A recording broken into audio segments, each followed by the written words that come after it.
oppression, marginalization, fear, rejection.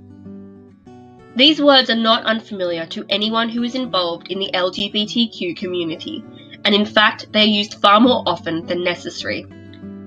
Attitudes refer to the positive or negative values that we assign to something, someone, or a group of individuals, which have been formed through life experiences, our friends and family's beliefs, the media, and our education.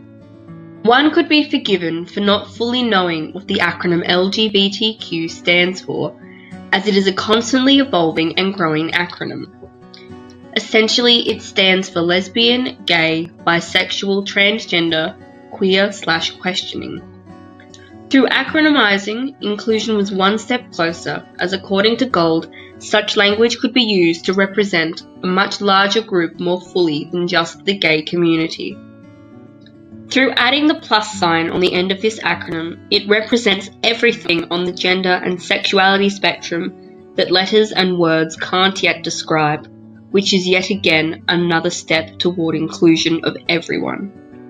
When discussing minority groups, the LGBTQ community may not be the first group you think of. However, they are among one of the most oppressed groups in history, dating back to the 1600s. According to Leonardo, the concept of minority groups refers to not a numerical minority, but to a group's distance from the centre of power. Members of the LGBTQ community have continually been hunted, executed, ridiculed, denied employment, and evicted from houses and public property due to their sexuality. And such events still happen to this day, where people are sent to gay conversion camps in order to remove their homosexuality. It is not uncommon for any minority group to be stereotyped, and this is true for the LGBTQ community. While there are many definitions for what a stereotype is, a generally agreed upon definition is a relatively rigid and oversimplified or biased perception or conception of an aspect of reality, especially of persons or social groups.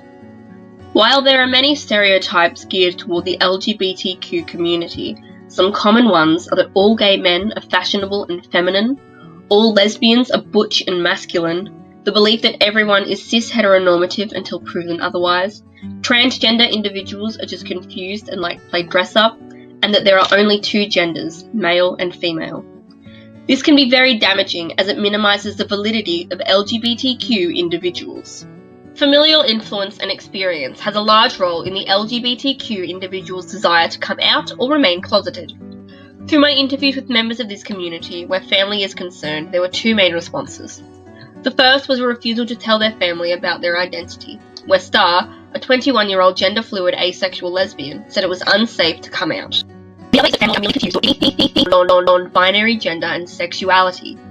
B, a 21-year-old gender-fluid individual, commented that one family member goes out of their way to use their birth name, stating that they don't believe in gender fluidity.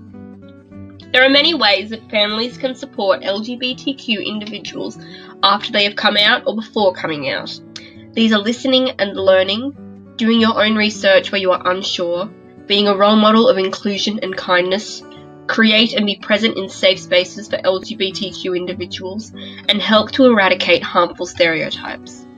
Positive attitudes between mainstream religions and LGBTQ individuals are few and far between, with followers of these faiths stating that such behaviours, such as being physically intimate with a member of the same sex or changing one's gender, is abhorrent and an act against God. Members who came out as LGBT viewed their faith as a barrier to a positive relationship with their parents and believed they are not welcome in their places of worship. Unfortunately, the relationship between religion and LGBTQ members has remained negative, and it is still a defence used to justify hatred and bigotry. Only time will tell as to whether this becomes a barrier that continues to segregate or a belief that unites. Due to the media's importance in modern-day society, it is integral that positive and accurate representations be present for all ages with regard to LGBTQ issues via books, television shows, and movies.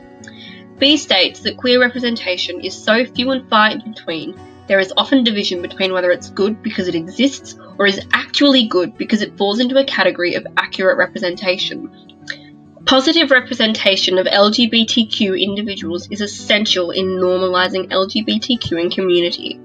This is seen through using actors who identify as LGBTQ, such as Laverne Cox, who is a transgender woman playing a transgendered woman in Orange is the New Black. Non-stereotypical depictions of what it means to be gay, written by or in collaboration with members of LGBTQ, and not queerbaiting using LGBTQ as an afterthought for characters. Media is the stepping stone into normalising LGBTQ, normalising two men kissing, normalising transgender individuals, normalising gender fluidity, and normalising same-sex parents. There shouldn't be segregation between LGBTQ members and the rest of society. One society is enough.